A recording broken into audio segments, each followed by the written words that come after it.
to Proto-Future, a podcast where Wikipedia Incarnate rides trains. This is Episode 5, Part 4, Metra Montage. In this episode, I ride the CTA up to Evanston and the Metra back down, illicitly sneak into an airport terminal I'm not supposed to be in, and finally put a cap on the Borealis series.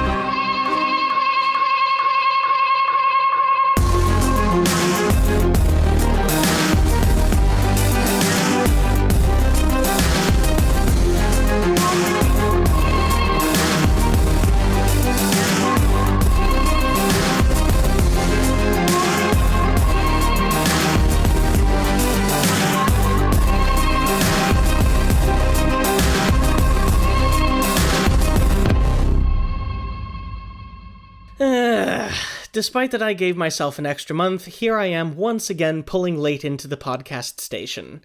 Hopefully things can return to normal here on out. As aforeluded last time, my major difficulty this episode was wind noise. Apparently, it's very difficult to edit around gusts of wind while still preserving listenable audio. That and the montages are harder to edit than you think. I hope you like them. If I am correct, this is the first full episode since the AML Tomstock birthday bash picnic in July.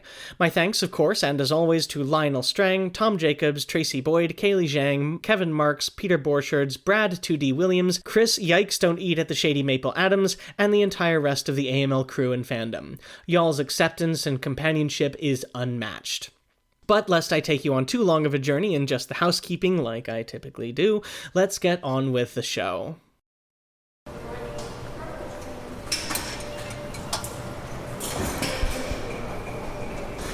Going down. Definitely gives off New York subway vibes. I would say that's not a good thing.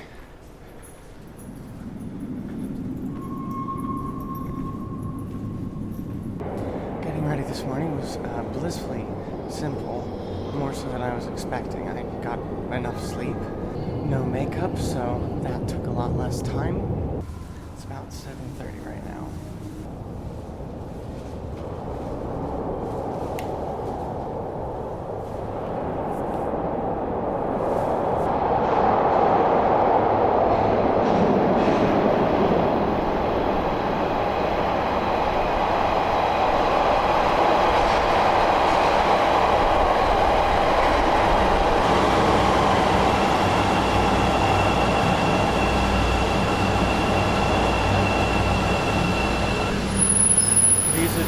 Old, more regular-looking cars.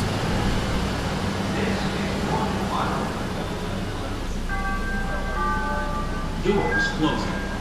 Bombardier.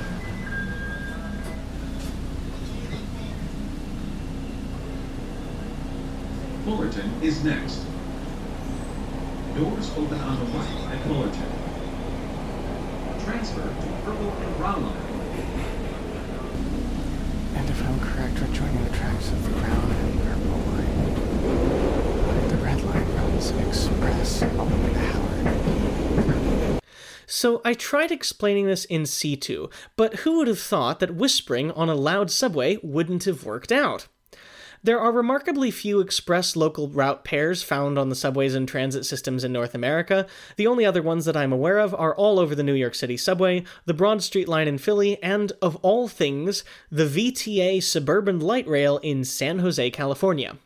The way it works is that the red line takes one of two tunnels through downtown Chicago, whereas the brown and purple take the loop and have a few more intermediate stops, all three merging above ground at Fullerton. From there, there's a 4-track main line running, I believe, all the way to Howard, with alternating inside and outside stations. Stations on the outside of the 4-track main serve only the local outside tracks, and there are many more of those, giving typical subway coverage every half dozen or so blocks. The inside tracks are for the express trains, and they only serve stations with platforms between the inner and outer tracks. Uniquely, this also allows for a cross-platform transfer from a local train to an express train. So, you live in the lovely little neighborhood of Lakeview, hop on a local train for a stop or two, transfer to the express, and then are whisked away to downtown much faster. The Red Line runs express from Fullerton to Belmont, and the Blurple and Prown run local. Then, through a flyover junction at Belmont, the Brown leaves for its own branch to Ravenswood, pin in that for later, and the Red and Purple trade places with the Red Line running local and the Purple running peak hour express all the way to Howard. At Howard, the Red Line ends, and the Purple continues north as a lone local to Evanston. We'll be coming back to all of this very shortly, but I thought this might be a helpful overview. Also, an important recent note, this particular branch is just finishing the Red-Purple Modernization, a massive reconstruction project part of the so-called Red Head initiative to refresh much of CTA's highest ridership route. The RPM specifically entailed making a true flyover for the Brown Line's departure at Belmont, reconstructing every station between Lawrence and Bryn Mawr to be fully ADA accessible, reconstructing much of the viaduct to modern standards for longevity, and upgrading 23 miles of signaling systems. Other projects in Red Ahead include the long-awaited southward extension to a transit desert in the 130th Street neighborhood. More incredibly, all of this was done without disrupting service. This project has been in the works for over a decade and will bring the L's highest ridership corridor up to modern, dare I even say European standards, something that the New York subway could learn a lot from, and all for a comparatively moderate price tag too of only a couple of $1 billion. This is Fullerton, Belmont, Edison, Sheridan, Wilson, Argyle, Thorndale, Granville, Loyola. Long, curving, but skinny station.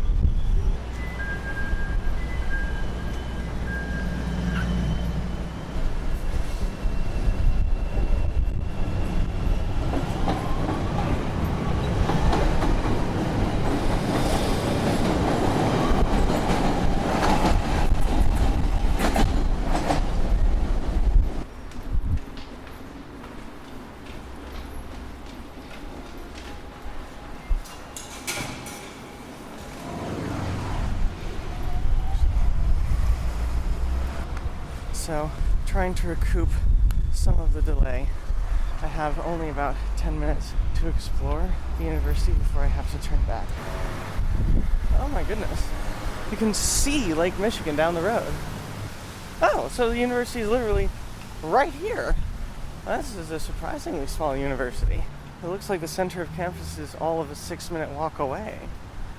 Yeah, I don't know much about Loyola because, to my knowledge, they're not very much of a STEM university, and so I don't pay very much attention to them. They're also very small. I personally prefer much bigger universities. There's an economy of scale, more faculty, more collaborations, more useful things and research can occur. Although maybe that's the fact that I myself am an academic and have left my student days behind me. In principle, from a student perspective, it's nice to go to a smaller university where you have more one-on-one attention. I personally don't see as much immediate relevance of that, but that's always because I was the type of student who was a little bit more the squeaky wheel and always spoke up when I needed that attention. For some reason, some of you might find that exceptionally unsurprising. Okay, this is quite interesting. The athletics building is on my right. There's an interesting brick building on my left that appears to be neo-Gothic. Overall, I would say it's a fairly attractive campus. Again, though, I would emphasize quite small. Most buildings are under 4 stories. One building is clearly an astronomy building and has a telescope dome on top, but kind of in the place of where you would normally see like a clock tower. I think I've reached the central quad. It's just a rectangle of grass with a kind of a small hill in the center. All of these buildings have a very faint hint of Wrightian prairie architecture. And another good touch, a lot of the newer buildings are kind of subtle and understated enough to fit in with the older ones, giving the campus kind of a cohesive look. I actually don't know if I'm a fan of that. It's always nice to have a little bit of a variety on campus because sometimes if you double down on an architectural style too much, or not even a style, a theme, well, what if it's a bad theme? If you have a little bit of variety, then you can say, oh, I like that building and I don't like that one, therefore I can go to the one I like and experience that. Ah, found the life sciences building. This is definitely my favored end of the campus. And also right next to it there's a large neo-Gothic skyscraper of white granite. So I guess there's a little variety. Yeah, overall, I would say actually quite largely cute. Yeah, maybe I actually should add this to my list for postdocs. They do have a nice life sciences building, and the life science building is on the university quad, which is not often something I've seen. We've typically been relegated to the newer end of campuses. I think that comes from the fact that many universities, at least in the States, were started under the stodgier British style of the classics. Learn Latin and Greek and memorize old literature. And then education will somehow magically apparate into your brain. And so things like agriculture, which was the original bastion of science, was kind of relegated to the far corners of university campuses. But then there was a movement started in the 1820s and then really gained momentum around the 1860s to have a scientific education, and it was based off of the German system of polytechnic institutes. And the polytechnic system instead put a much more evidentiary basis on education, trying to teach people directly what they were going out in the world to do. Basically formalizing apprenticeships, rather than trying to teach you nebulous arcane knowledge, and then you also had to do an apprenticeship anyway later. So that's my long and complicated explanation as to why life science buildings are seldom on university quadrangles. Yeah. Okay, so I'm back on the main drag, and there is excruciating amounts of stop-and-go traffic. Well, that's a good thing. They drive cars, they deserve to suffer. Actually, this is a horrendous intersection. I'm gonna have to cross 4 crosswalks. 181 seconds later. The station.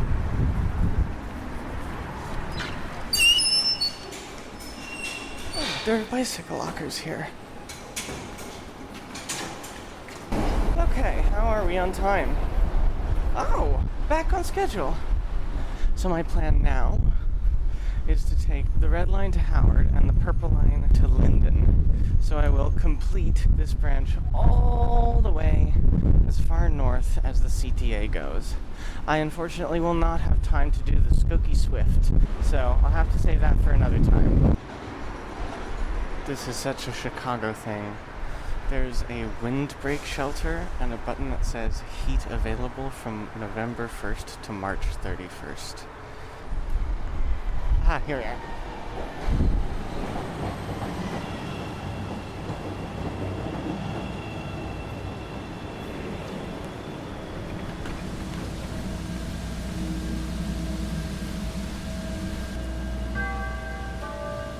Doors closing. Morse is next. Doors open on the left at Morse. This is Morse. Jarvis. This is Howard. As far as this train goes, transfer to yellow and purple line trains at Howard. All passengers must leave the train. Thank you for riding the CTA Red Line.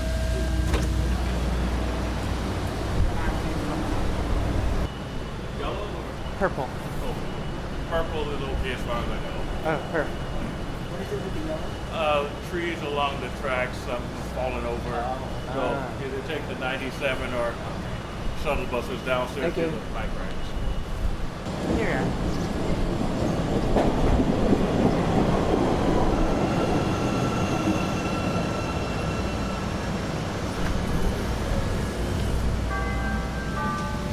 Doors closing.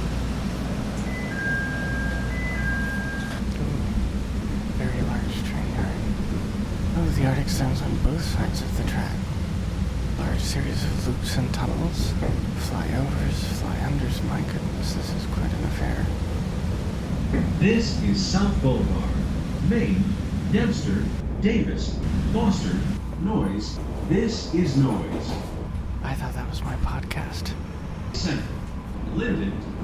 Massive train yard over to the left. But it's completely This empty. is Linden.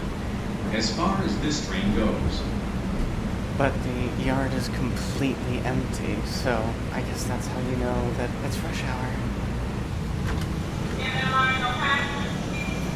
Interestingly, the entire station seems to be enclosed. There are little cutouts here and there, so it is open air, but there's a roof and walls hiding it from the rest of the yard, and I'm guessing light maintenance areas.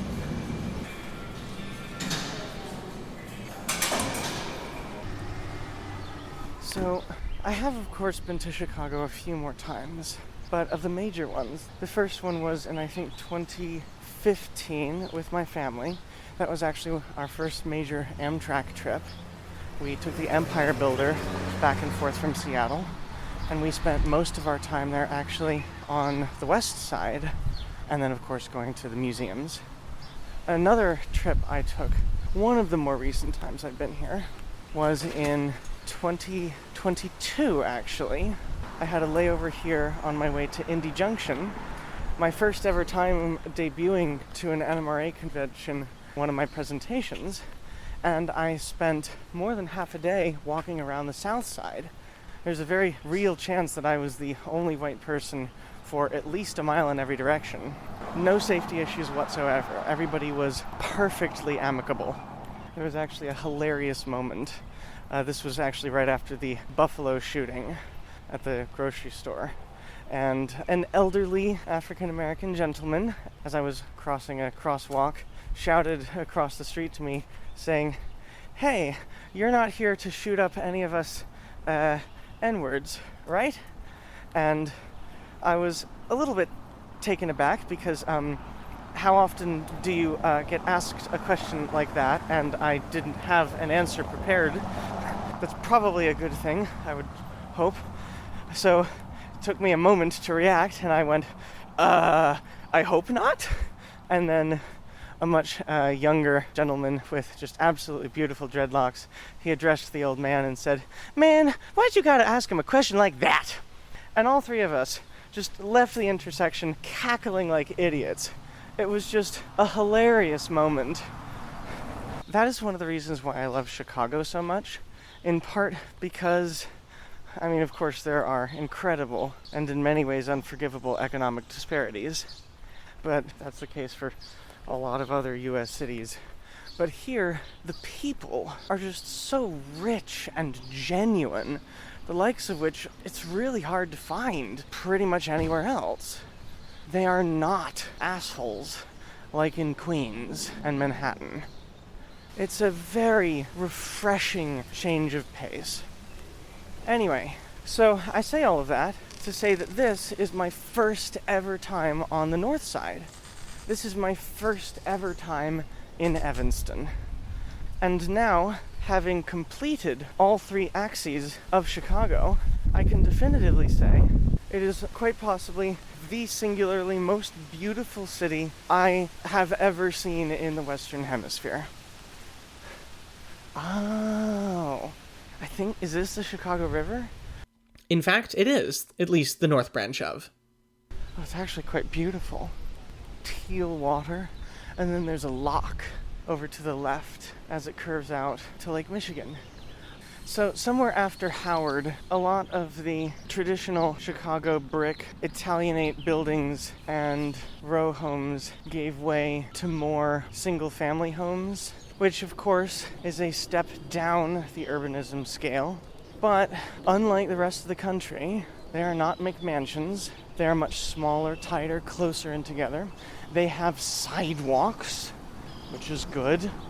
Their garages are in back, which is good. As you can hear, these streets are brick, which reduces vehicle speeds, which is good. If you live in a place where you can't walk to a grocery store, that place shouldn't be lived in. That's a general rule of thumb. Another good one too, a place inaccessible by transit is a place not worth going to. While I unfortunately doubt Linden has any walkable grocery co-ops quite as superb as what I found in Seward, it is transit-oriented housing, so it passes the smell test. Barely. Of course, there are many places in the country where this doesn't work, so we have a lot to make up for. But that's what activist organizations are for, like the Parking Reform Network and Strong Towns. Actually, I think Strong Towns might even be based out of Chicago. Or at least I know their media department is. Donate lavishly. I do. Get involved in your local branches. Volunteer. And maybe we can fix all of this and start making the country a little bit better. So I've reached Linden Avenue, and I can start to see Lake Michigan through the trees. It is a semi-major road, but thankfully it is only 2 lanes. And the cars are moving respectfully slowly. It's better than what you would find in suburban Las Vegas, where you have 55 mile an hour, 8 to 11 lane Uber stroads. Homicide by infrastructure. In case I didn't make it clear, I wanted to ride all the way to the very end of the Purple Line so that I can check that one off my list. Now I have to walk all the way back south to make it to Northwestern.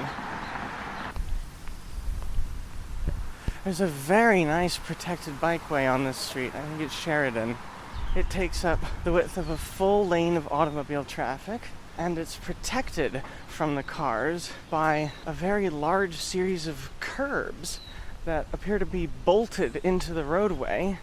And then they have a series of posts, too, sticking up out of the ground with reflectors.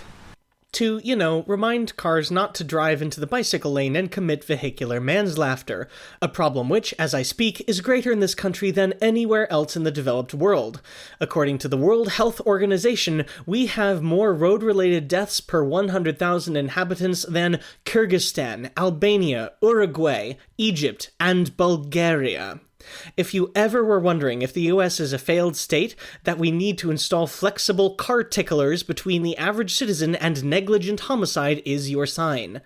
But the bar has been set so low here that in the moment I called it a fantastic piece of infrastructure. There's also a large park on the left that has a small forest in it. But then it turns into a beach right on the front of Lake Michigan. And it has a playground, too. I mean, this is just utterly fantastic. And oh my goodness, there's a lighthouse. There's a mansion attached to the base of the lighthouse, and then the lighthouse itself pokes up through the trees. It's a lighthouse landing park for the city of Evanston. Grosse Point Light Station, dating to 1873. Oh, this would be fascinating to explore someday if I had the time. I really do like Evanston. They are a very progressive city. I think one of the first in the entire country to enact a formal program of reparations. So they cataloged all of their city residents who at some point had an ancestor who had been a slave. And then they tried to back calculate how much wealth had been lost due to slavery. And then they went and found all of the descendants, and then they gave them their wealth back. And while, of course, this is still an ongoing project, it seems that they are making great strides to eliminating generational poverty, at least as has been caused by slavery specifically. Racism, that's still a little bit of a larger problem. But it's not just that this is a great first step, this is a huge first step that so many other places have been hesitant to make. Aha, I have my first sign. Northwestern University. And here's the entrance to campus. So this place has some pretty good research in not only biology, but also astrobiology. And then, of course, it is in a fantastic city, in a fantastic part of the country. So I'm more or less using this trip as an exploration mission to see if I like the campus community, to try it on for size, see if it fits. Of course, the actual decision will boil down to whether or not the research and the PI fit my career goals, but it's always nice to know if the campus and the city do too. And seeing as I am currently in the process of going absolute fucking stir crazy over small towns and American suburbs, that's kind of actually a pass-fail condition at the moment. I'm willing to tank my career if it means I don't ever have to live in the suburbs again. Okay. So far there were a few dormitories and fraternities right on the edge of campus. A few slightly older, gently brutalist buildings. But now, though, there are some incredible and very refined modernist buildings off to the left, getting closer to the lakeside. Very reserved in their styling. I like it understated, not gaudy and garish, not carbuncular. Also still a very low to the ground campus. I would say nothing more than 5 stories. But I guess that is kind of a little bit more of a prairie thing now that I'm seeing it. Again with the birds. These Midwestern cities are just incredible for how they can integrate urbanity with nature. This is not something that I've ever encountered before. The Sealy G Mud building is phenomenal. Oh no, this is fantastic. This is another modern building that's just soft and flowing, nothing but glass and aluminum. It looks almost like a puddle gained permanence. This is the Kellogg Global Hub. Now we're getting back into some of the older buildings. A little bit more of a cross between prairie and modernist. Very tan and concrete with teal windows. Much less to write home about, I would say. Kellogg building is the School of Management. Oh, there are even elements of timber integrated into the building. Okay, what's down here? Oh my goodness. There's apparently a bay of Lake Michigan that's integrated right into campus. And then the breakwater of the bay is just a straight up park with what looks like native grasses all about the spit of land. A few trees too, picnic tables, benches, lampposts. And you can even see slivers of the skyline through the buildings beyond. If I were to go out there, I would imagine possibly one of the best views of the entire city. Oh, if only I had the time. This is incredible. This is genuinely one of the prettiest campuses I think I have ever seen in my life. And I've been to, God, at this point, it has to be almost 100 different universities around the country. That's another bucket list thing I work through. Goodness, I really should have been keeping track of all of these different things, but I'm a little bit too forward-facing. It's like I stim, but with planet Earth. It's like, ooh, I've explored one airport. I have to get to another one. I have to. Arcing away from the bay and heading into a beautiful grassy area in the middle of campus. Actually, more of a forest. There are just enough trees in order to provide near complete shade. Now we're definitely getting into the more brutalist end of campus with the University Library and Deering Tower. Oops, I can't go that way. Let's try another one. How brutalist. Very verdant and forested campus throughout. I'm impressed. And I think that's the edge of campus. Very much worth a visit. Now I get to explore downtown Evanston, the other side of this coin. I think I'm at the corner of Northwestern. There's a great big arch and a bunch of graduates taking pictures beneath it.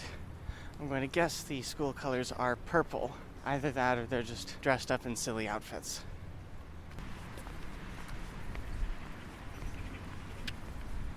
The creatively named Chicago Avenue is actually surprisingly quite drab.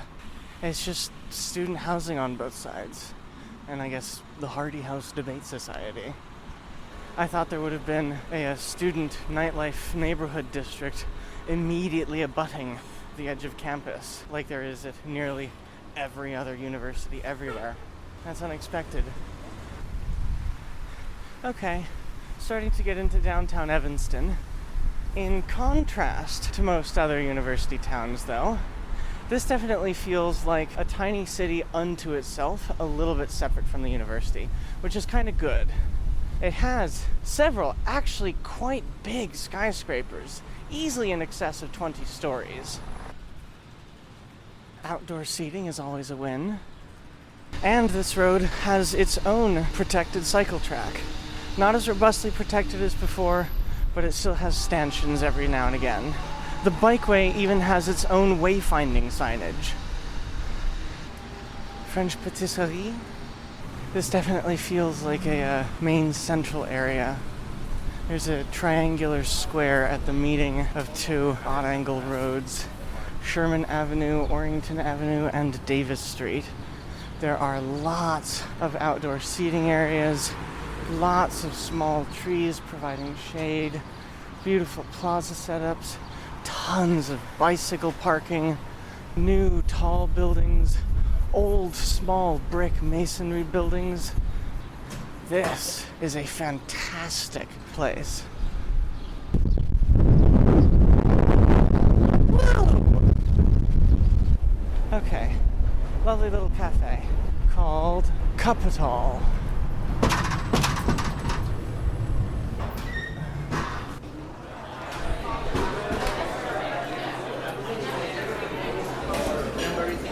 Thank you.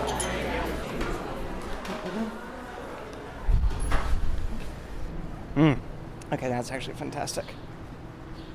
Okay, how do I get to the metro station? Oh, well, given that I'm underneath the metro tracks, I'm assuming I just follow them. Well, here's to hoping that's not my train. I would say no, it's going in the other direction. Okay. Classic metro station, I think. Actually, yeah, I don't know enough about metro to say that. TVM. And then over here. And over there. Wait. From Chicago to Chicago. What? Do they do backwards running? So, the left-hand running seems to be a relic of the Chicago and Northwestern Railroad, whose tracks are now owned by the Union Pacific. The myth goes that, when the Northwestern was constructed, it built its main lines mostly to the south and west of the towns it served, and built station buildings on the town side of the tracks. When it was later double-tracked, rather than demolishing its stations, it built the new track opposite. Normal right-hand running would have meant that most of the stations would have been on the outbound direction, but to better cope with Chicago's legendary lake effect winters, the Northwestern thought that it would be better to flip the running directions, placing the nice heated station buildings for the people to wait on the inbound platform, rather than wasting the building on an outbound platform most people would immediately walk past on their way home. The tradition of reverse running continues to this day on all the routes radiating from Ogilvy Transportation Center. Well, also first, either way, I need a ticket, and it is in no way clear where and how I get one. The station building is on the other side, so I guess that means that that's where the ticket vending machine is. Still, it's odd that you wouldn't have one, like, on the platform, on both platforms. People, go both ways. Goddamn, this wind. Not made one here. Okay, yeah, following the signs it says I was on the from Chicago platform, but I need to go to Chicago, so I go up here. Very confusing. You should instead have, to Kenosha, instead of using Chicago both times. Finally, a TVM. Ravenswood.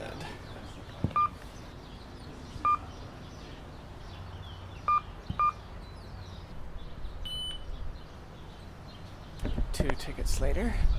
Still, that's a bit weird.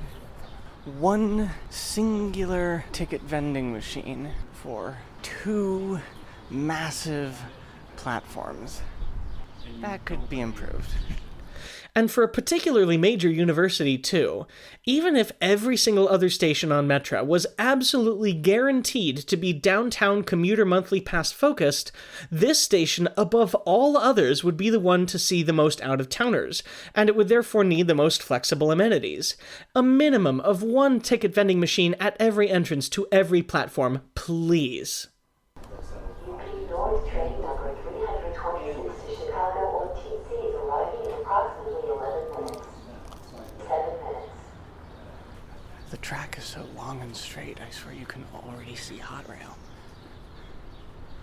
Bike Cafe at Davis Station, Evanston, Illinois. espresso drinks, cold brew, breakfast sandwiches, refurbished bicycles, bicycle repairs and service, and rentals. And oh my goodness, that is literally the train. The train is so far away that the headlights are glinting off of a mirage on the ground. UP North train number 326 to Chicago on TC is now arriving. Please stand behind the yellow line.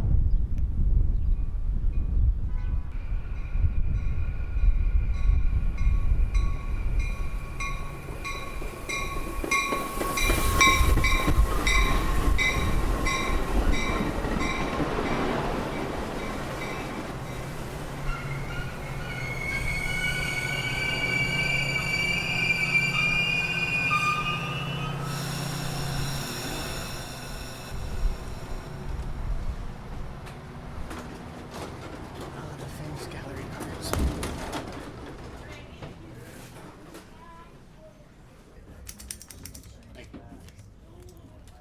For all their ancientness, I was genuinely surprised by the comfort of the ride. It did, however, lack station announcements, so no montage, sadly.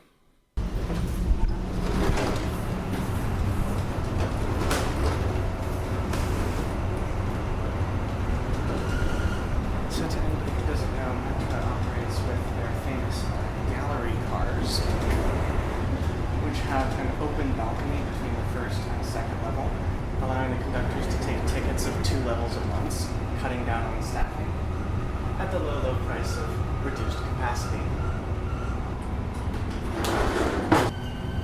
Alright, watch your step. Have a good day. Here we go. Ready? Thank you. Good morning. Ravenswood Station. Massive, humongous platforms. It's a great station. It's lovely. The station is very modern. Oh my goodness, in fact, so modern, I'm looking at the plaque. It was dedicated in 2024. A lot of the buildings around it are extremely modern too. If I were to live anywhere in Chicago, Ravenswood is really appealing because its strategic location on the UP North Line would allow me an incredibly rapid commute back up to Northwestern or down to a bunch of other universities as well in the vicinity of the loop, as well as access to the brown, red, and purple lines for additional commuting options. And then there are also a bunch of other designated bicycle routes nearby that could be just as useful. A Toyota Tacoma pickup truck with the Tacoma emblazoned in the American flag, but a great big old honkin' pride flag sticker on the back. Okay, that one gets a free pass. I'll take it. So, as part of this speed run, I want to now finish the branch of the Brown Line that I missed on my trip up to Loyola and Northwestern. So, in quickly hopping off the UP North Line, I'm walking over to the nearest Brown Line station, and I will very quickly, over the course of about a half hour, 45 minutes, ride it to its furthest extent, then back to the branch point with the red line, then back to here, and hopefully, if I'm really lucky and quick, catch the next UP North Line back. Unfortunately, as we start to head into the middle of the day here, Metra's frequencies start to plummet. Unlike Europe, where half-hourly all day and all night at times is the norm, in America, there's still kind of the obsession with peak hour, peak direction focus. And so, if I miss that train, the next one isn't for another 80 minutes. So, in an effort to avoid twiddling my thumbs at the admittedly very large and beautiful station, I'm going to try and speed this along as best I can. And to my left, I see the Brown Line tracks. Typical Chicago elevated, maybe 2 stories off the ground on a metal viaduct. The buildings here are all about 3 stories, all brick, very Midwestern. Mostly apartments, some houses No traditional row homes or townhouses, but skinny standalone houses, dripping with Midwestern quaintness. Okay, I think that might be the station.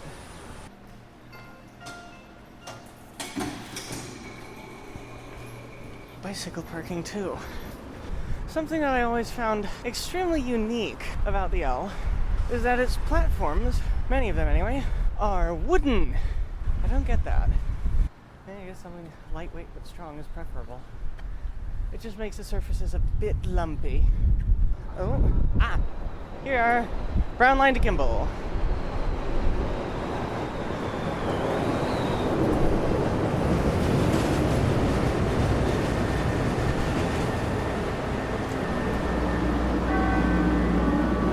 Doors closing. West is next. Oh, there's a third middle track there. That's interesting and unexpected.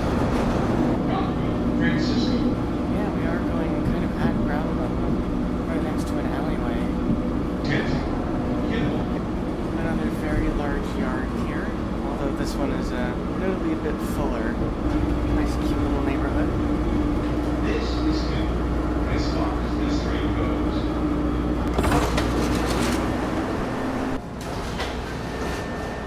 This is a Brown Line train to the loop. This is Kenzie. Francisco. Rockwell. Western. Dayton. Montage. Irving Park. Addison. Helena.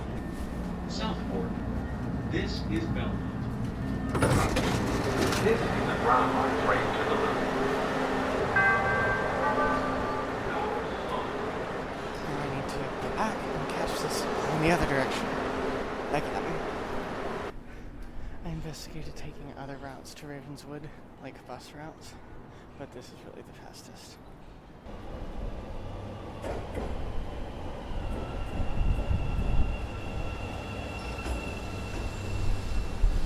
This is Belmont. Transfer from Brown Line train at Belmont.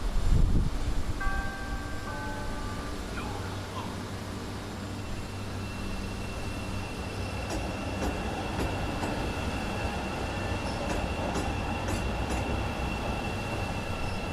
Ten minutes later.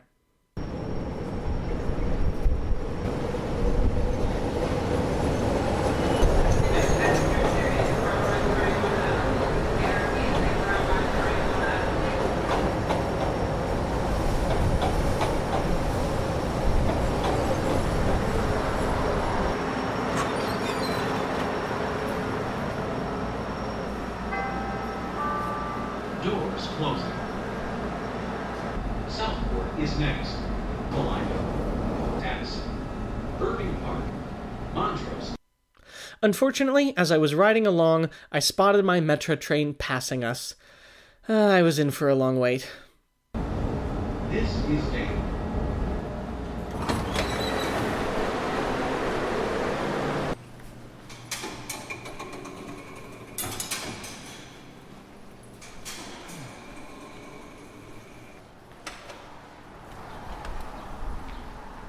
I have to say, I think the Brown Line is quite possibly my single most favorite transit line in the country.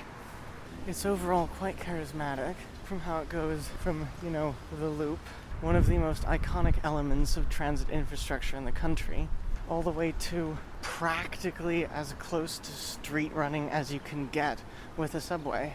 At grade crossings where, because it's a third rail powered system, its only option is to hurtle itself unpowered across the grade crossing with enough momentum to pick up the third rail power shoe again on the other side. More importantly, a lot of the area around Belmont had just some truly fantastic urban fabric.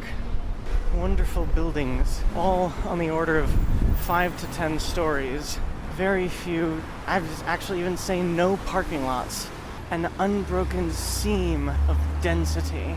And an incredible mixture of old and extremely charismatic Italianate-style brick masonry structures mixed in with fantastically sleek modern buildings.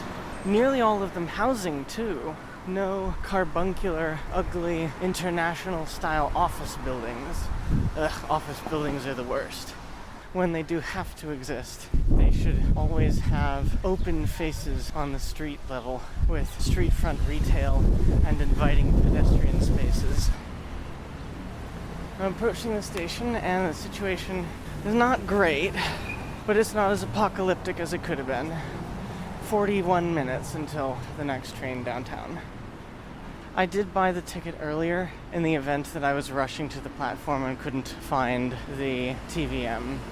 But now what do I do with myself? Okay. Well, this is interesting. On one side of the station, residential loft space for lease. On the other side of the station, a very large and attractive grocery store. All of a sudden, I'm thinking I could live literally right here, right next to the station. Okay. Maybe I'll find a nearby cafe, grab myself a coffee or something.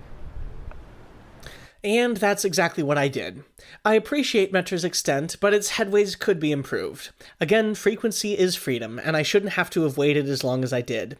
The single biggest cost for transit agencies is wages, so if Metra culled their car attendants and moved to a more modern proof-of-payment system with roving fare enforcement officers, said car attendants could be retrained to engineers and more trains could run.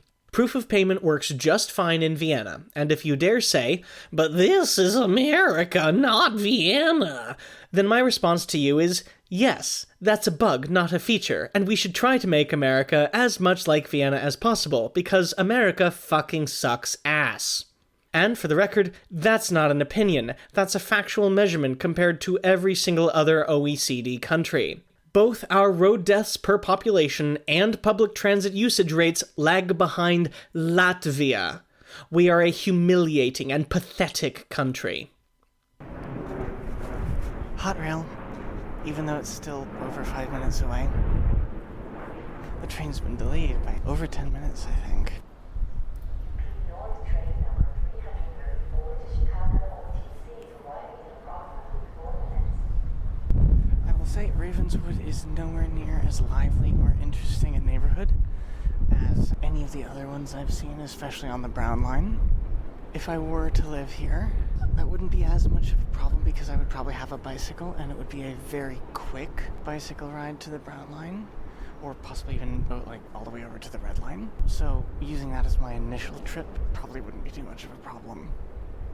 Because the problem is I would want it to be close to both Metra and the CTA, such that I could take the subway into the city and the train for a rapid trip up the shore to Northwestern. That is assuming I were to postdoc at Northwestern. If I were to postdoc at a different university, then that changes completely everything. There are some universities, however, that are firmly off the table forever. I got very bad vibes from Columbia when I interviewed there for grad school. Oh god, almost 7 years ago now. And of course their recent behavior with the whole Israel-Palestine conflict has just completely confirmed every suspicion that I have. Or that I had back then.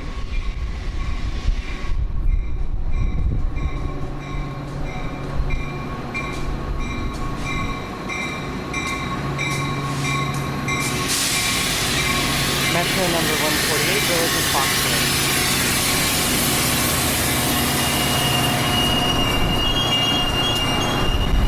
Another pretty notable flaw of Metra is that since they are largely underfunded, one of the ways that they have cut corners in order to spread their already small budget farther is consolidating locomotive types to only run END. Oh, here we are, here's mine.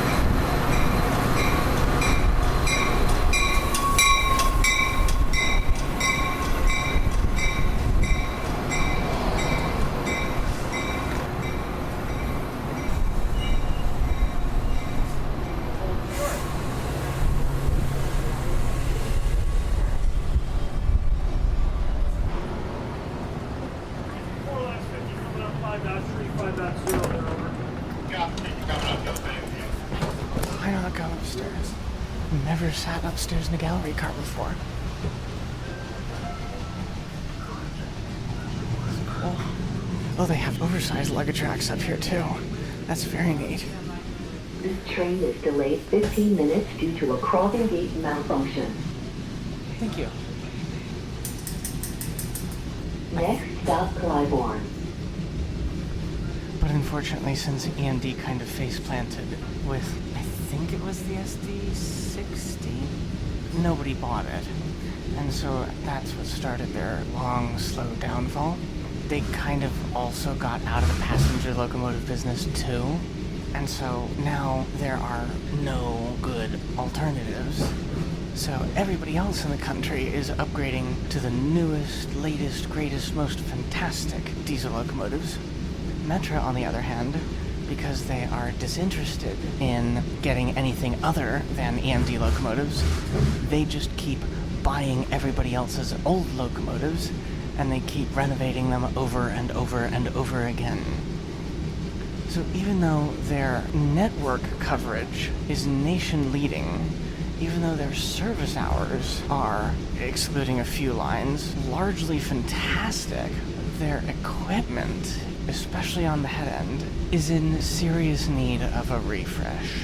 Well, folks, looking at the watch, it looks like we should be into Chicago around 1 o'clock or so, maybe a minute or two behind that. Once again, due to the late start out of Waukegan, on top of the crossing that was needed protection, that's what put us down. We do apologize for the delay and any inconvenience. We're doing our best to catch up, but it looks like maybe 1300, 1302 we'll have you into Chicago. We do appreciate you riding with us this afternoon. Thank you. Fantastic customer service. An important note, don't just thank people for riding and thank them for their patience during delays. Explain the cause of delays. That usually is the single best thing you can do to earn the patience of your customers. But anyway, that all being the case though, even in its current state, I would still kill to live on a Metra line, at least one of the good ones. Ooh, crossing over a river. Now approaching Clybourne. Okay, let's see how this one differs. Oh, looks like there's another Metra branch over there that's coming in, and it has its own station platforms too. Watch your step while exiting at Clybourne. So, Clybourne is an absolute anti-place. Public storage units on the left, highway on the right. Okay, maybe this isn't a viable option. All right, folks, next stop is Ogilvie Transportation Center. That's 500 West Madison. That's the final stop for this train this afternoon. The train does go out of service there. That being said, please ensure you have all of your belongings and exit the train as safely as possible. We do appreciate you riding with us on this Wednesday afternoon. Enjoy the rest of your day. Thank you. You can see the skyline in view. Goodness, are we at a 6-track section right now? At least 2 of them look like they're for freight. There's a small yard over to the left with a singular freight car. Still, it could be used for like some light switching somewhere along the line. Oh my goodness, wait a second, that's the salt shed. I was here literally last night. Oh my goodness. God, that's a gorgeous skyline. Okay, now we're definitely getting into like the West Loop area. Skyscrapers are starting to pop up like weeds. This is definitely a much more attractive area. Oh, going through a series of S-curves. On the right, there's another, I think, 4-track main that we're merging with. Thank you for riding Metra. Please take your personal belongings and watch your step while exiting the train. To avoid a surcharge, purchase your ticket prior to boarding your next trip. Mobile tickets can be purchased with the Metra app. Somewhere along the line, I think we actually maybe have already crossed over the Amtrak tracks that were heading into Chicago Union Station. We're heading into a second train station that is actually right next to it. But whereas Chicago Union Station is underground, this one is sitting over top. Oh, no, here we are. So these are the approach tracks to COS. The station we're heading to right now Now is approaching Chicago OTC. Ogilvie Transportation Center. I think it's time for another station exploration. Oh, There's an old switch tower right here, made of tan brick. And we're heading underneath the tracks of the Chicago Loop. Actually, I don't think it's part of the loop itself, but it is part of the L. Oh, there are a few locomotives being serviced here. Huh. That's interesting. And now we're under the train shed. Still low-level platforms, but interestingly, it's all smooth concrete. The rails don't have any ties. They are bolted straight to the flat concrete ground.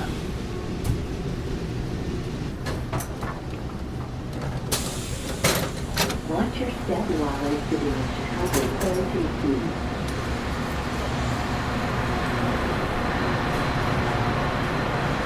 Okay, so it's pointing down to get to the concourse level, tickets, restrooms, buses, and rapid transit. But I also kind of want to explore if there's a head house, because I thought there was. Yeah, I don't like the gallery cars with the green windows. That's a very aggressive shade. I'm warming up to the concept, though. Sitting on the upper level was actually quite interesting. Of course, fantastic views, as you always get on the upper level. Potentially very useful for storing cargo with the extra and expanded storage area if you can get that cargo up the windy staircase. So we've reached the end of all of the tracks. Ooh, actually, Metra information. I can grab a map so that I can track all of my Metra explorations. I have one for the elevated. Oh, hey, there are. Perfect. Okay, this is interesting. So, it seems that there isn't a proper head house. Oh my. But there is, well, effectively, a gigantic lobby of the attached skyscraper. Accenture Tower? Oh my goodness, this is actually really damn cool. It's a little bit dated architecture. I would estimate somewhere in the 90s, but I'll give them the benefit of the doubt and say late 90s. They did well with this one. It's a little bit more timeless than most of the stuff from this time. It's kind of a large triangular lean-to structure, but it's very tall. It goes up at least, 7 stories, possibly 10. There is a clock. It looks old, possibly even from the original station. It says Elgin Central Time. And they have doors to all of the tracks that are numbered.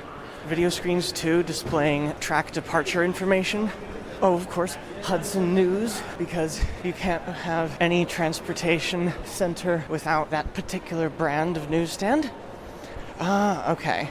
So there are escalators that go up and down. And yes, if I recall, there were escalators from the actual track platform. So I think it is time to go down a level. There's not much here except a few more newsstands, cafes, and actually a little bit of a seating area too. So it is, in fact, a proper station. Goodness, they have departures like...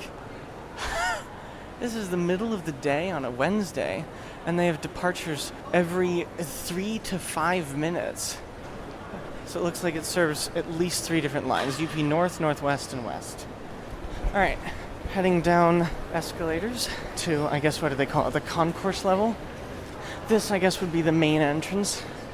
But going back around towards, in this case, I guess, underneath the tracks. Oh, there's even a florist. This is, in fact, a proper train station. Oh, and a food court. Starbucks, right next to a Dunkin' Donuts. That must be quite the rivalry. I will note, however, that as awful as Duncan is, Starbucks is Zionist and sanctioned employees for supporting Palestinian refugees. Worse still, they recently signed a new CEO, Brian Niccol, who emits 21 tons of carbon a week on private jet flights from his home in Newport, California to Seattle, Washington. It's bad enough that Starbucks is the modern McDonald's. This is unconscionable. Mrs. Fields Cookies, Panda Express, Spara, several delicatessens, falafel and shawarma shop. Yeah, a little bit more chainy, I would say, than Chicago Union Station. But this feels a little bit more like a mall. A very attractive mall food court, but still a mall. Okay.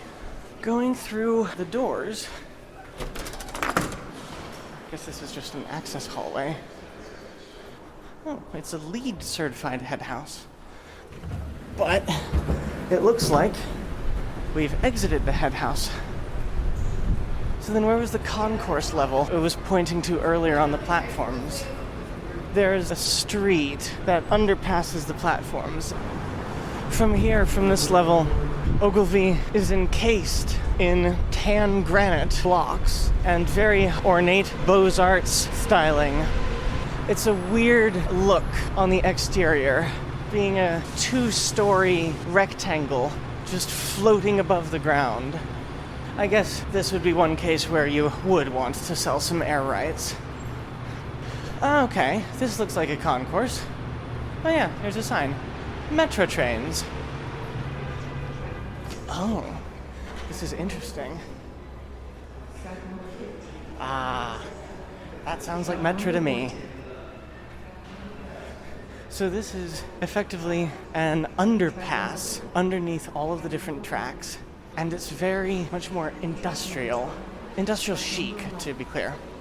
There are a bunch of old iron steel looking girders that support the tracks above, and there are massive rivets that you can see, exposed piping running above, all painted an attractive medium brown. There are stairways going up to all of the different tracks, branching off the left and right.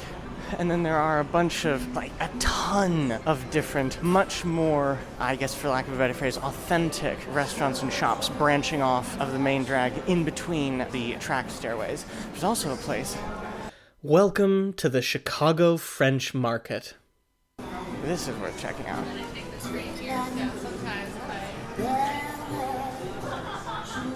This is really cool.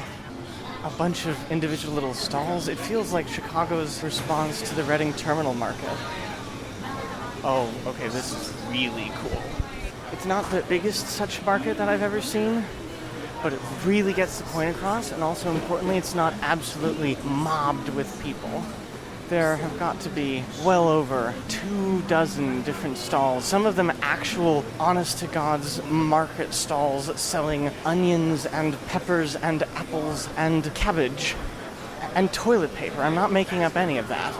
There are also lots of tables.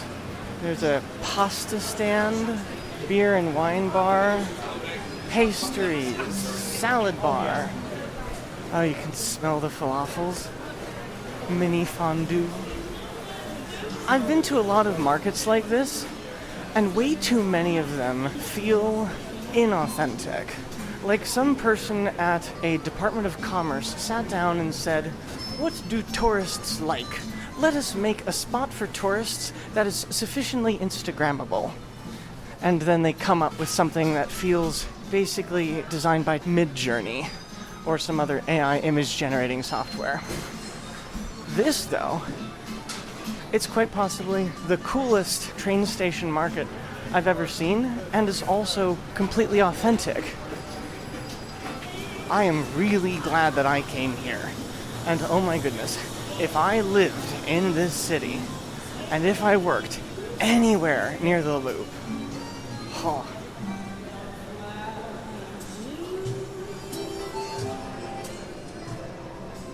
Okay, well, I did build a little bit of padding into my schedule because, among other things, I don't want to be abandoned having missed a plane back to Harrisburg, so I am now a touch ahead of schedule, but I still need to make it to the airport. So as much as I would want to stay and savor this, I think it's time to get going. Oh, interesting. I think this is the first time I've ever been on the west side of Ogilvy. This is really good. A bunch of beautiful brick buildings, all about 7 stories tall.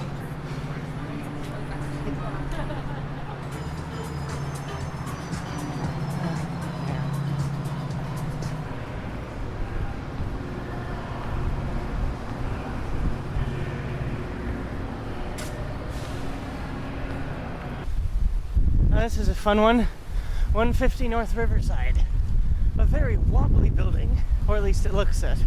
It kind of looks like a chisel balanced on its sharp end, and then it splays out as it goes upward to a full-width building Actually, I think because it's technically already sitting atop Chicago Union Station, the tracks anyway, it already had to have a narrow support base. Like, there were only certain places where they could put columns. And so I think the architect went, why do we need to make it look like it has a wide, stable base when structurally it's already not going to? So let's just lean into it. I guess an inadvertent pun there. Very cool building. And then the lobby is just a sheet of glass that drapes down from the overhead footprint of the building on one side. It's very cool, I would say. Oh, Beatnik. That's a fun one. I've heard a lot about it. I think it's like a very good restaurant. Heading over the river right now on one of their interesting double-decker bridges.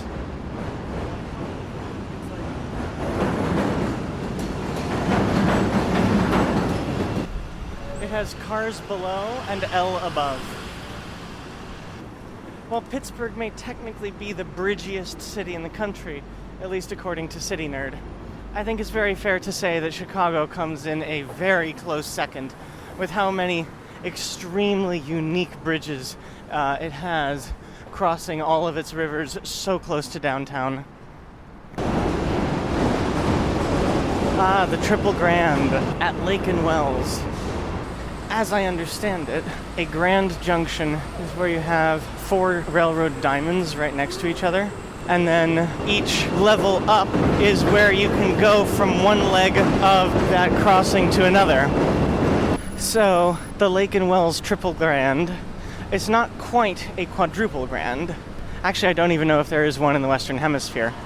But for 3 of the 4 approaches, there are double track routes that allow you to either go ahead or divert.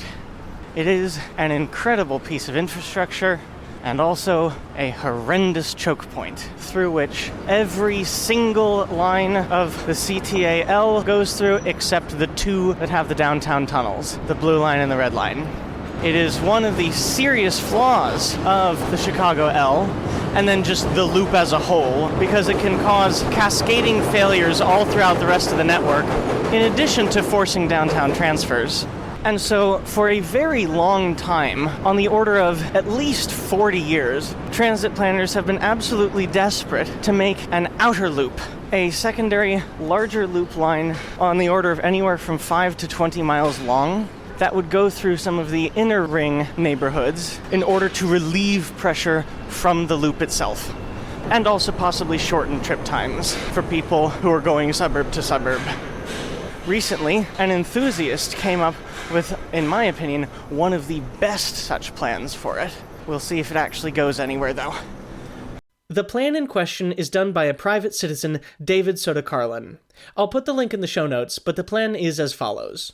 Rather than having the confusing local express trade-off between first the brown and red and then the red and purple lines, the red line would be made into a permanent express stopping only at Howard, Loyola, Wilson, Belmont, and Fullerton, and the purple would be an all-day local shadow, providing more reliable and accessible express services to downtown. The next and most major change would be making a circle line, an outer loop like I mentioned, but Sodakarlan's plan is fundamentally ingenious for its realism. The circle line would use the red line tunnel through downtown, join up with the brown line, and proceed westward right until it joins up with the Metra tracks. Then it would peel off southward, follow the Metra to Clybourne, offering local service and a direct CTA to Metra connection, something sorely lacking on the rest of the network. At Clybourne, it would follow Ashland for only 3.5 kilometers of new infrastructure, join the existing Pink Line for its weird due south dogleg next to Paulina, leave the Pink Line for only 2 new kilometers back over Ashland, and then join up again with the Orange Line for a trip back northeastward to downtown. This is a brilliant reuse of existing infrastructure and rights-of-way to complete the second most important project in Chicago's transit history for under 10 kilometers of new construction. The first most important being an underground high-speed rail track somewhere between Millennium or LaSalle stations and Chicago Union, allowing through running in a project termed Crossrail Chicago, taking obvious inspiration from the Elizabeth Line in London. Other improvements with the Soto-Carlin plan include extending the Brown Line to connect with the Blue Line on its trek to O'Hare, extending the Red Line to the far south side, using the new Circle Line to make an airport transfer route between O'Hare and Midway, turning the South Side Metra Electric Division trains into a more frequent L-integrated route called the Lime Line, reviving the old Humboldt Park branch, extending the Pink Line through the loop to Ashland and 63rd to revive and rebalance service patterns on the current Green Line, and generally rebranding many of the routes for clarity. All of this could be done for only $15 to $20 billion, a pittance as far as infrastructure goes, and the cost of a single highway in Massachusetts or a single bridge in California. You can check out more at www.davidsotocarlin.com/Chicago2040, link in the show notes. Okay, now how do I get to the Blue Line? I know there's a Blue Line station here at Clark and Lake. I've taken it before, but there's no clear signage.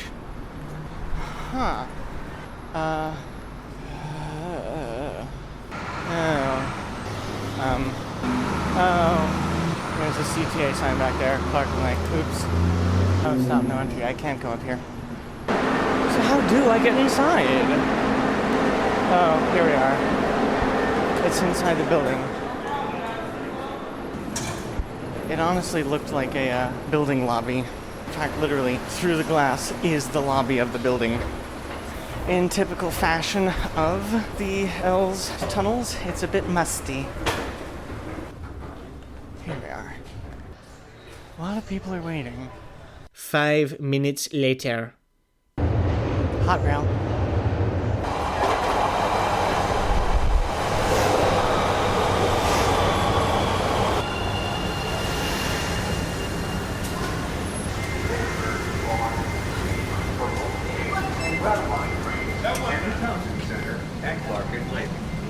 This is a Blue Line train to O'Hare. Doors closing. Grand and Milwaukee is next. Chicago and Milwaukee, Division and Milwaukee, Damon, Western, California, Logan Square, Belmont, Addison, Irving Park, Montrose, Jefferson Park, Harlem, Cumberland, Rosemont, O'Hare is next. Unfortunately, most of the Blue Line runs down highway medians, which is poor form for transit because it shatters walkability. Also, at the time, the Blue Line was Chicago's only airport train.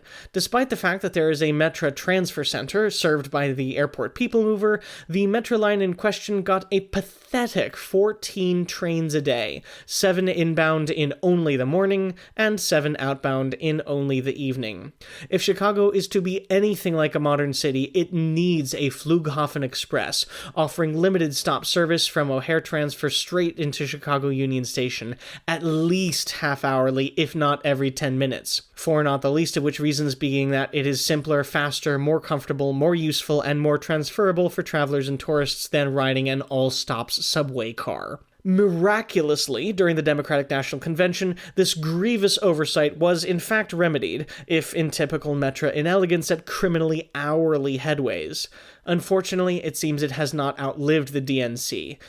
Get your act together, Chicago. You're so close to being so perfect, but this is an embarrassment.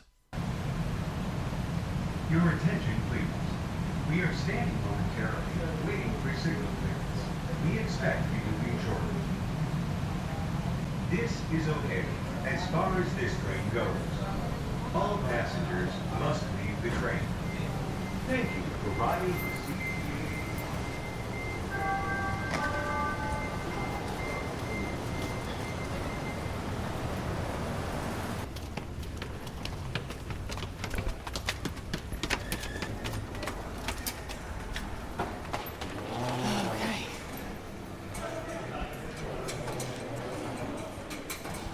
Out and heading to airport transit. It seems that we're in the middle of all the different terminals. So you can walk right to terminals 1 and 2 and left to terminals 3 and 5. So, importantly, I want to ride the airport transit end to end because I think the time I was here last, it was actually still under refurbishment. airport transit, more up. More Kone escalators, I like that. Okay. Doors closing. Please stand clear. Train departing. Doors closing. Please stand clear. Train departing. Why they do the double announcements in two different voices, I have absolutely no idea. Of all the airport transit systems I've ever taken, this is new to me. The trains are very attractive, decked out in some of the colors of the Chicago flag. So I'll start by going to Terminal 1, which is one end of the line. Then I will ride to the other end of the line to rental cars. And then I will go back to Terminal 5, which is the last terminal of the airport that I have yet to explore. Even though I'm departing out of, I think, Terminal 3, since I've already checked in on my phone, hopefully I can just very quickly scoot through airport security, and people won't question my presence there and send me back to the United Terminal. And then I can take the interterminal ground bus to Terminal 3. Arriving. Please stand clear of the doors. These are automated rubber-tired light metros. Arriving. Please stand. Train to Terminal 1 will arrive in 1 minute. The conflicting announcements are a bit peculiar. Train arriving.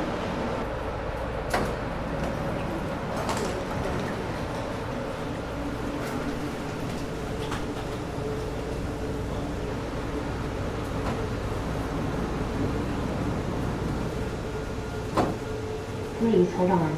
This train is departing.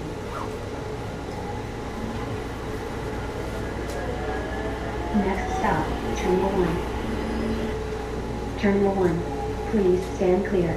Doors opening. Well, that was quick. Please hold on. This train is departing. Next stop, Terminal 2. Terminal 3. Terminal 5. Until 5.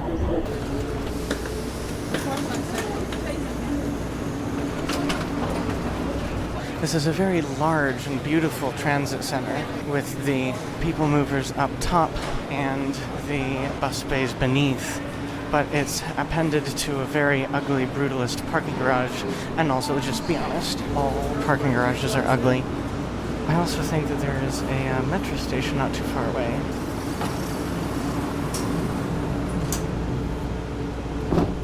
Please hold on. This train is departing. Next stop, Terminal 5. Terminal 5. Please stand clear. Doors opening.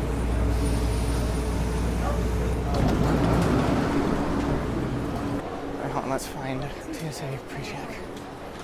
Last time I was here, I specifically scheduled another 3-hour layover so that I could completely explore and check off ORD from my bucket list.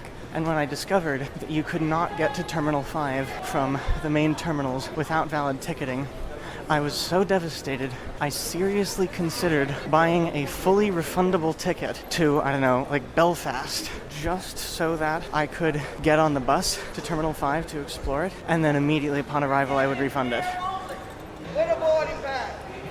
With no pre-check? What the hell is Yes, that? a pre-check. Is that United? Yes, it is, but I know... You want to go to the lounge? Yeah. Go ahead, Thank sweetheart. you. You're welcome. Phew, phew, phew. Okay, so I can explore. Woohoo. So glad that worked out. Now I go through security.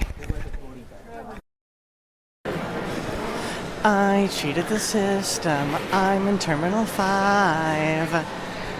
So that was the longest line for TSA pre-check I have ever had.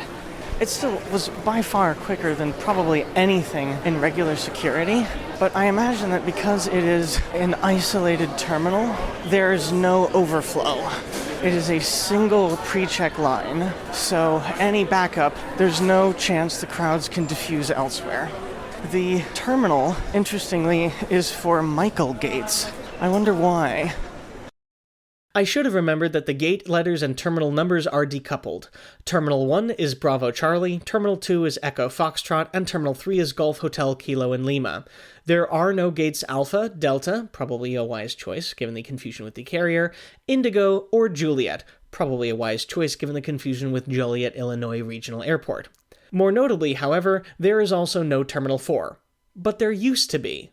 In 1984, Terminal 1 was demolished for a replacement with O'Hare's iconic terminal designed by Helmut Jahn, an extremely prolific German-American architect named one of the 10 most influential architects in the world, and responsible for nearly 100 works of architecture ranging from Nevada to South Africa to Singapore, with 20 buildings in his native Germany and 12 in his adopted home of Illinois.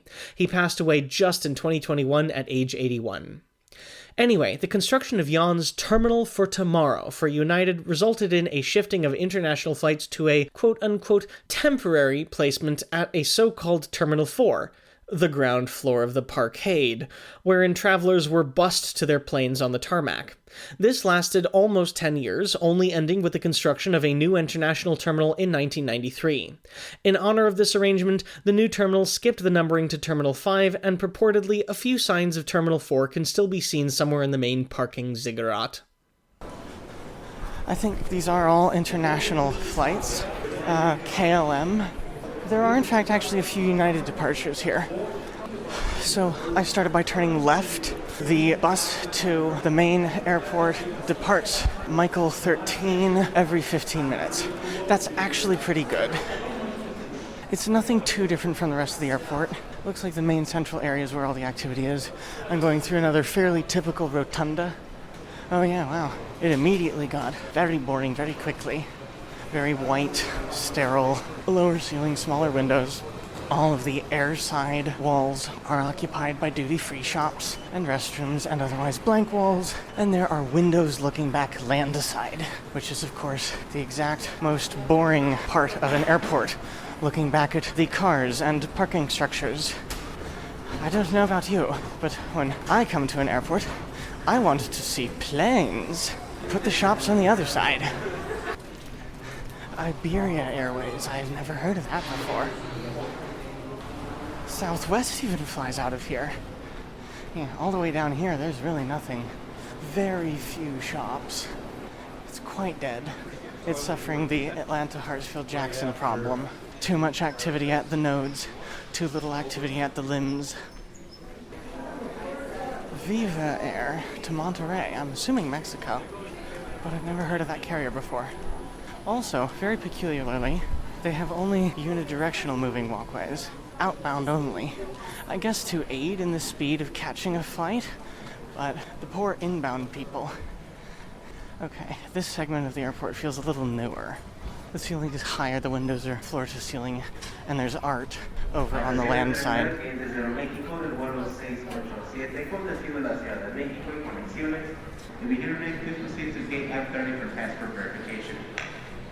Okay, the end of this terminal is actually very architecturally stunning from Michael 30 to 34.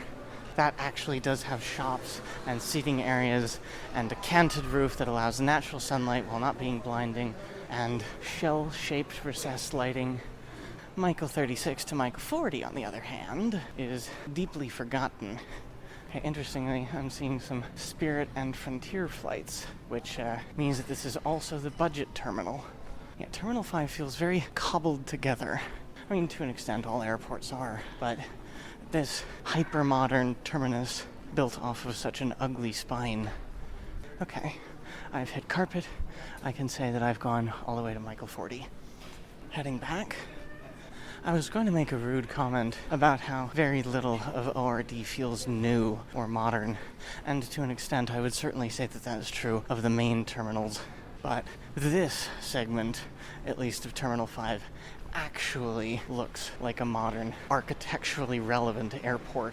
It's just a bit Spartan, I would say, in terms of amenities, and very far out of the way. Actually, some of the architecture is reminiscent of some of the more pioneering airport works. I don't know why, and I'm not well versed enough on modern architecture, but something is giving me Dulles vibes. Or that TWA terminal in Terminal 5 at JFK. That's what the windows remind me of.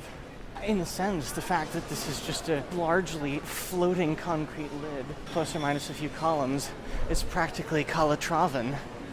I have mixed feelings about him. Most other architects, I would say, dislike him, and I would say in many ways a lot of his architecture is poorly functional. I mean, which is the case for a lot of starchitects.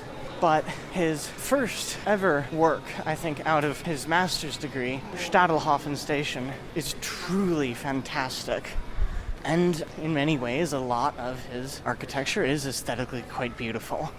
If he just designed it more for people's use on an everyday level, like, actual pedestrian entrances for the Oculus, then he would be unstoppable.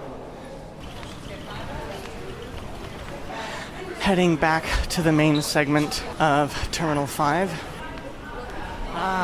Air France to Paris Charles de Gaulle. Now that is an airport. Which, oddly enough, I still think it lacks an airside interterminal people mover. Okay, back at the main central hub.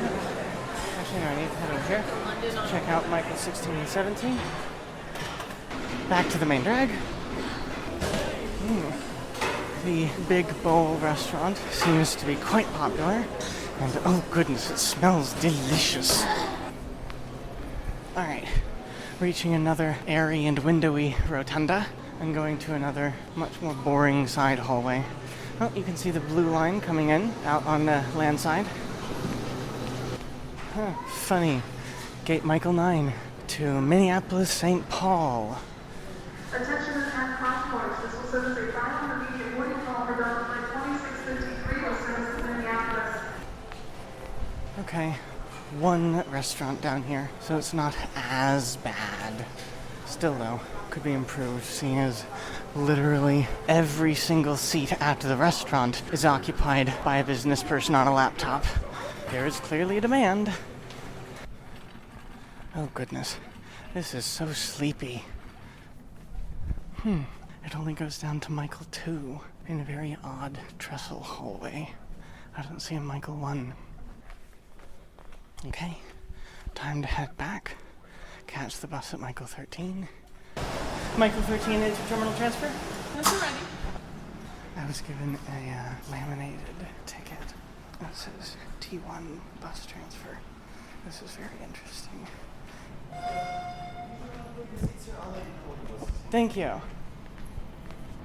It's always fun being ground level next to these massive airplanes. It's a very tight fit for the bus.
One-stop transit system I will have been on this entire trip.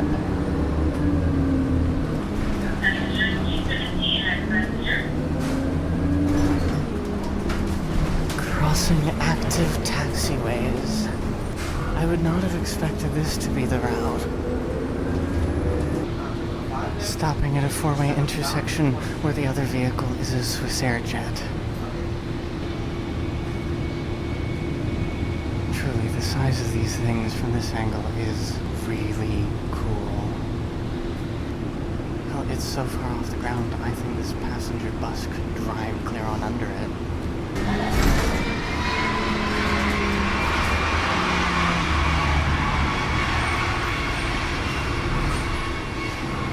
No turns, active taxiway, caution, jet blast, yield to aircraft, watch for aircraft approaching from left. Oh, we're going below grade. This is interesting. They're even installing stoplights. Going back to ground level again. Uh-oh, 737 MAX 8. Don't fly Air Canada.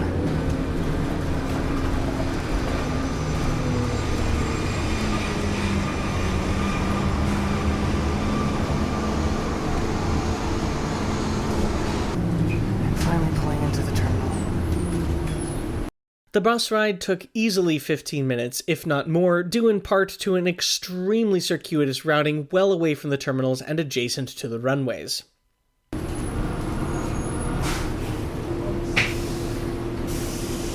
Guys, follow me, please. Thank you. I like your shoes are interesting. Thank you. For those who don't remember, I wear exclusively Vibram 5 fingers. Not necessarily for any health benefits, as scientists say they're all bunk, but primarily for comfort, grip, more satisfying ground feel, and general fun factor. I'll take your blue ticket. Thank you. Thank you very much. Have a great day. You too. That's what I told you. And with that, I have completed ORD. That was really interesting. Whereas Terminal 5 Michael Gates had an actual designated bus bay, that was literally an unsigned employee access door that popped up in an otherwise nondescript staircase that came up out of the floor. Practically a manhole. It was definitely not designed into the master plan when this thing was put together. I'm currently in the absolutely iconic Bravo Gates, which gives late 80s, early 90s mecha industrial vibe with lots of exposed but white painted steel girdering. And most uniquely, the steel girders have circular hole punches in them. Thankfully, it is a very tall vaulted ceiling, and almost all of it is glass. But it's not painfully bright or a greenhouse, because most of the glass panels are actually covered with, I believe, solar cells.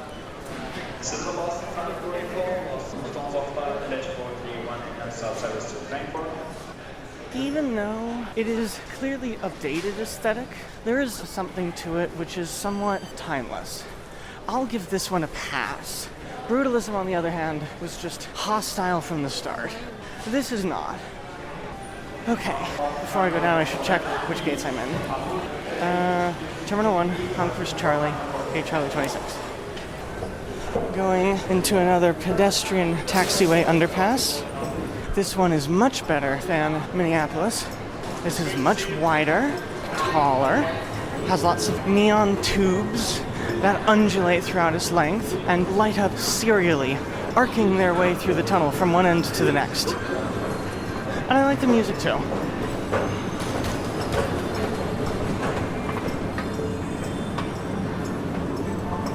Oh yeah, the ceiling is also mirrored. I would call this very good. I might even put this above Detroit's pedestrian tunnel. The booty walk.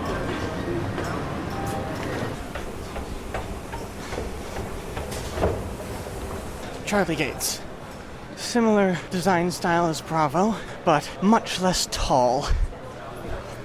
Props to these terminals for having restaurants and amenities much more evenly sprinkled out along their length, making you, on average, closer to a restaurant, and the restaurants less packed like a madhouse when you do come across them. Charlie 26 is currently going to San Diego, California, but the next departure is UA 785 to Harrisburg, Pennsylvania MDT, which I believe is actually for Middletown, Pennsylvania, which is where the airport actually is. Oddly enough, neither Amtrak station serves the airport, despite the fact that the Keystone tracks run literally right outside. And of course, as we saw, Capital Area Transit isn't exactly reliable. Oh well. Flight departs at 18:14. Current time is 16:13. That gives me 2 very blissful hours of rest. I think I will go and celebrate the fact that after so long, I have finally been able to complete O'Hare with this fun little shenanigans that I pulled. As it so happened, at the airport bar, I was flanked on both sides by people on the same flight, and we got talking and had a positively riotous time, adding a 4th en route to the Florida Panhandle. I've had my fair share of travel meet-cutes, but this is definitely one of the better ones. After getting consent for recording, we brought our antics onto the jetway. Are you recording? Now I am. Matt, Elva, and Michelle. Where'd our other cohort go? Here he is. Lebanon, Lancaster, and State College. Who'd have thought? You meet the most fascinating people at an airport bar. Oh, yeah. Well, like I was saying, I was a massage therapist for 10 years, a flight attendant before that. So I'm behind you. Should I give you a massage? Like, that feels like the right thing to do. As it so happened, we figured out that us MDT3 were all sitting within a single row of each other, and Matt was sitting directly behind Michelle. Anyway, down the jetway we went. Thank you. Thank you. Well, here's to hoping it's not a Boeing. Your pants are fucking on it. They are meggings, thank you. No, we were talking about pants, and she's like talking about this. I'm like, have we seen our friend? Because he has a great. They have a great. I take all pronouns with respect. Thank you. Oh! Oh, you just noticed. Oh my god! They technically qualify as closed-toed shoes, just, individually.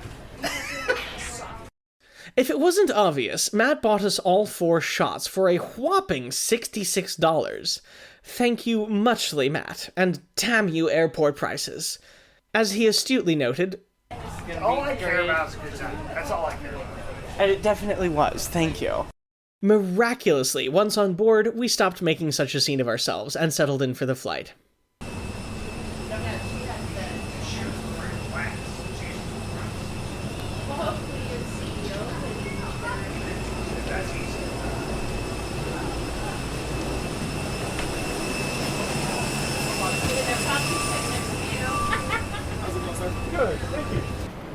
If you are one of the lucky individuals accompanying us in our exit rows, now is a great time to look at that safety card in the seat pocket in front of you, even if you are a frequent flyer.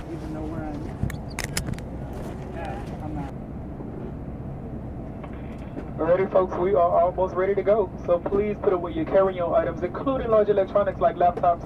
Feel free to keep using and charging those phones and tablets. Just make sure they're in airplane mode and either placed in a pocket or held.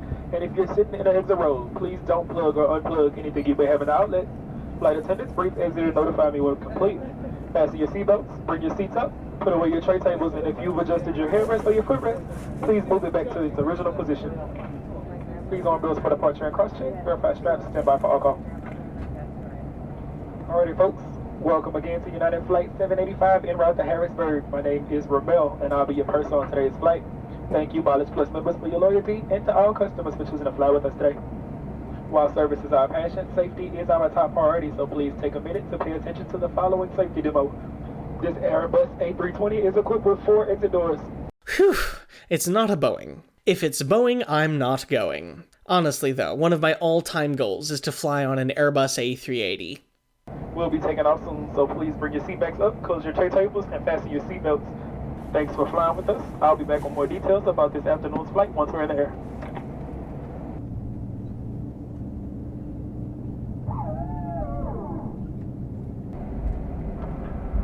Flight attendants, please be seated for departure.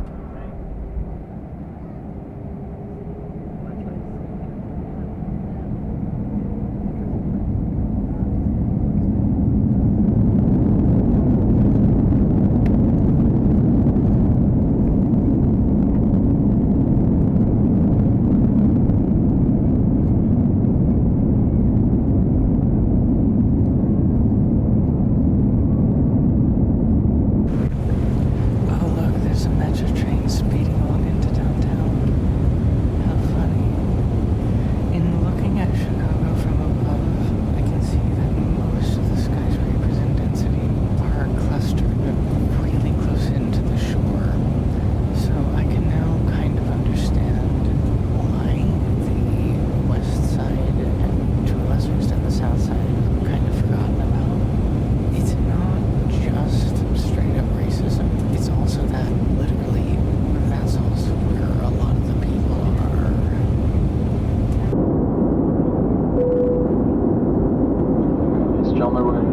That's the seatbelt sign for final set down into Harrisburg here. And flight attendants, please prepare the cabin to land.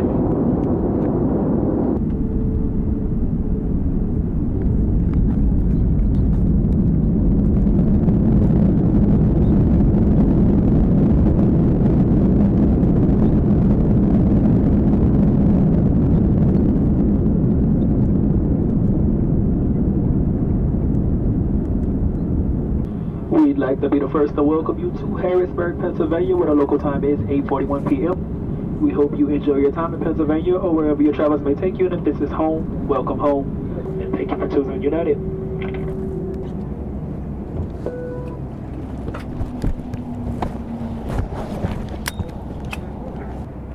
All right, folks, once again, have a good evening. Thank you for flying with us, and it's baggage carousel number 3.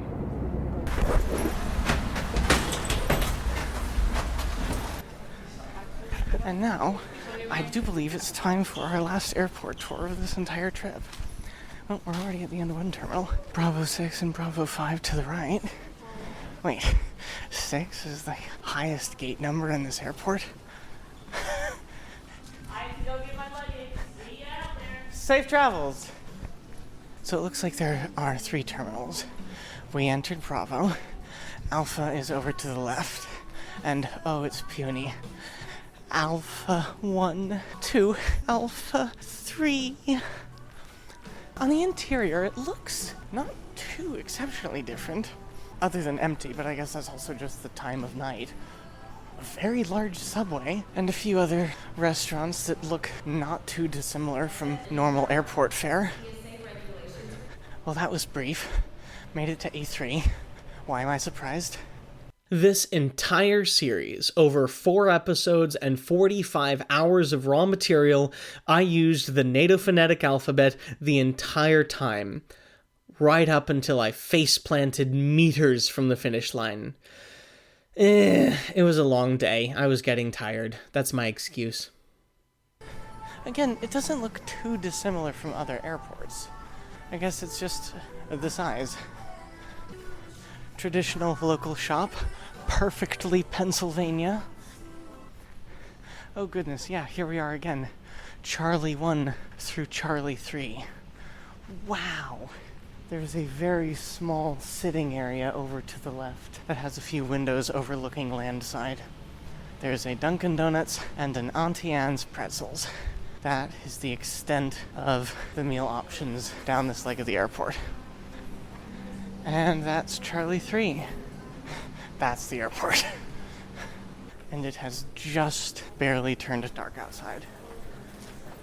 I think the arriving plane may have had more seating than the airport. Heading up to the Sky Bridge. Oh yeah, where I started this whole insane journey just 4 days ago. Down to shuttles.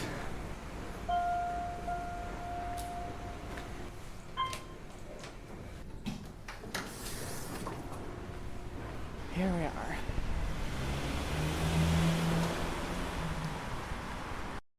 By pure happenstance, I met an old friend while waiting for the shuttle. Yeah, I was worried that we were all going to be just a chummy group and annoying everybody else around us. Thankfully not. No, once you get on the plane, everybody tends to... What was his name, Matt? Behind me? Yeah. He was... he was out. Yeah, I'm also completely exhausted. Yeah, I am too. It's going to be a horrible ride home. You be careful. You're on a bike. I will be. But it's the cows you got to watch out for, and the chickens, and the... Deer. Deer, yeah. The chickens were a joke, crossing the road. Oh. You got me. Be safe. It was a pleasure. Yes. Thank you so much. Well, you can just see faintest hints of twilight disappearing over the horizon. Oh my goodness. This has been a trip. Here's to hoping my bike's still there, and oh, it is still intact. That all worked out nicely. All right, back on the road. And with that, in an exhausted stupor, after 4 days of intense adventuring, I suited up, turned on my safety lights, and rode home into the mountains.